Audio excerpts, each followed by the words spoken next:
দেখো বন্ধুগণ, আমার গাড়িতে একটা টিকটিকি উঠে গেছে। অ্যাকচুয়ালি এই গরমের সময় কি হয়, কুকুর বিড়াল যে কোনো প্রাণী দেখবেন আপনার গাড়ির নিচে, গাড়ির ফাঁকে, মানে যেখানেই ওরা তো অবলা প্রাণী।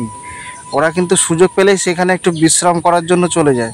কিন্তু ও জানে না এই টিকটিকি যেখানে উঠেছে ওর জন্য মরণ ফাঁদ পাতা রয়েছে। কারণ ইঞ্জিন গরম, সাইলেন্সার পাইপ গরম, ও যেখানে আছে সেখানেই হাঁপাচ্ছে গরমে।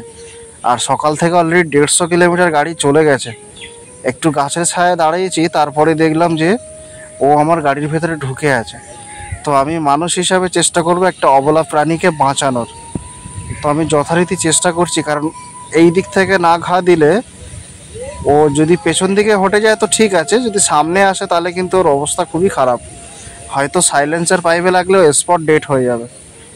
তো অনেকক্ষণ চেষ্টা করছি তাকে বাঁচানোর, এদিক ওদিক করে। চল চল চল বেটা চল চল, এখানে থাকবি না, মরে যাবি, চল চল চল চল।